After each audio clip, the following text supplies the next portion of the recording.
Phone করে শিশুকন্যাকে ধর্ষণের হুমকি, যুবকের বিরুদ্ধে এই অভিযোগ। তারপরই পলাতক হয় যুবক। এই নিয়ে চাঞ্চল্য ছড়ালো এলাকায়। উত্তর চব্বিশ পরগনার বসিরহাট মহকুমার স্বরূপনগরের গোবিন্দপুর গ্রাম পঞ্চায়েতের গুনরাজপুরের ঘটনা।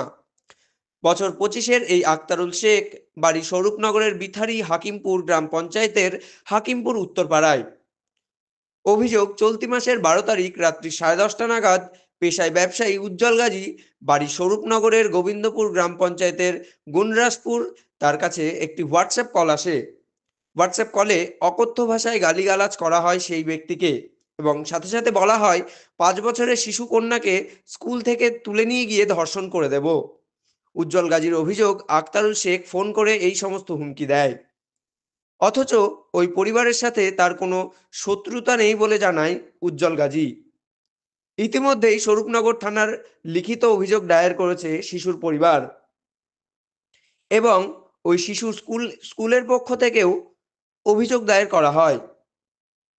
যুবক আক্তারুল শেখ পলাতক, তদন্ত শুরু করেছে স্বরূপনগর থানার পুলিশ। এবার উজ্জ্বল গাজী মুখ থেকে শুনে নেব তার বক্তব্য। দেখতে থাকুন টাইমস বাংলা। থেকে একটা ফোন পাই, উড়ো ফোন, হোয়াটসঅ্যাপে ভয়েস কলে আমার অকথ্য ভাষায় গালাগালি দেয়। এমনকি আমার মেয়েকে স্কুল থেকে স্কুল থেকে তুলে নিয়ে গিয়ে রেপ করবে, আমার স্ত্রীকে স্কুল থেকে তুলে নিয়ে গিয়ে রেপ করবে, এমন একটা অভিযোগ পাই আমি। মানে আমার একটা হুমকি দেয়। কেন, কী জন্য তাও জানি না, আমি তার চিনিও না। নাম্বারটাই ছিল, নাম্বারটা নিয়ে আমি থানায় জিডি করি তার ফার্স্ট সকালেই। তারপরে আপনার সে তার পরের দিনও কোনো উত্তর দেয়নি থানা। তারপর আবার স্কুল থেকেও আবার থানায় জিডি করা হয়। এখনও পর্যন্ত কোনো কিছুই আমার সুরাহা হয়নি। কেন, কি বৃত্তান্ত কিছুই জানি না। নাম্বার বেসিকে আমি খুঁজে পেলাম, এই ছেলেটার নাম আক্তারুল শেখ, বাড়ি হাকিমপুর, যার সঙ্গে আমার আমার সঙ্গে যার সাথে আমার কোনো রিলেশান নেই, কোনো ব্যবসায়িক আত্মীয়তা, দুশ্মনী, কোনো কিছুই রিলেশান নেই।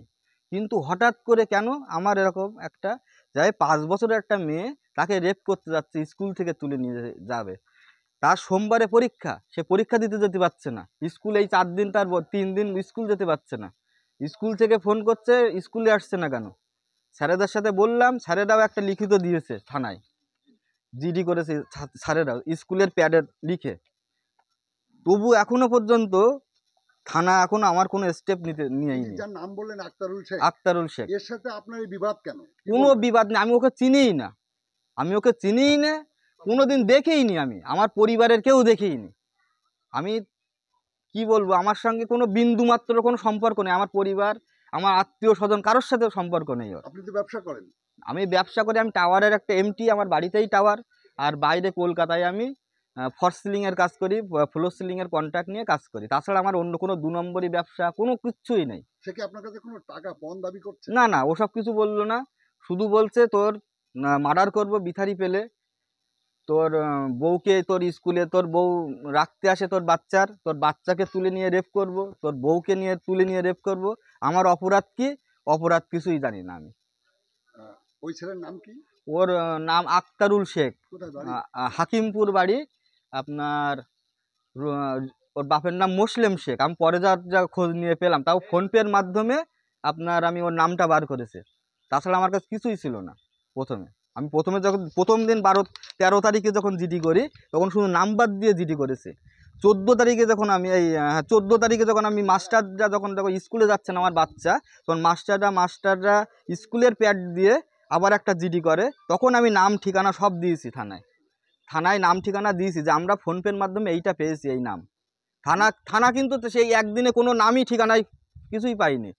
থানা আমার কোনো স্টেপ নেয়নি। শুধু বলল, আমি সব কিছু বলছি, তাও আমার কথাও প্রথমে শুনিনি। শুধু বলল, তুমি ওর কাছে ফোন করবে না, ও তোমার কাছে ফোন করবে না। আমার ফোনটা নিয়ে আমার সেই যত ডকুমেন্টস ছিল, আমার ওর যে হোয়াটসঅ্যাপে কল করেছে, ভয়েস পাঠিয়েছে, সেইগুলো ফটাফট পুরো ওটা উড়িয়ে দিল, ব্লক করে ওটা ডিলিট করে দিল। হ্যাঁ, দিয়ে শেষ। সেই 13 তারিখে আপনার 8টার দিকে যে অফিসার ছিল, ডিউটি অফিসার টেবিলে, ডিউটি অফিসার ওটা ডিলিট করে দিল। হ্যাঁ, ডিলিট করে দিয়েছে। আপনি তাও বলেছেন- আমার 3টে ভয়েস আছে, ওর ভয়েস 3টে, আমার যেগুলো অল্প ভয়েস 3টে আছে আপাতত। আর আমার আপাতত সব থানার থেকেই ডিলিট করে দিয়েছে।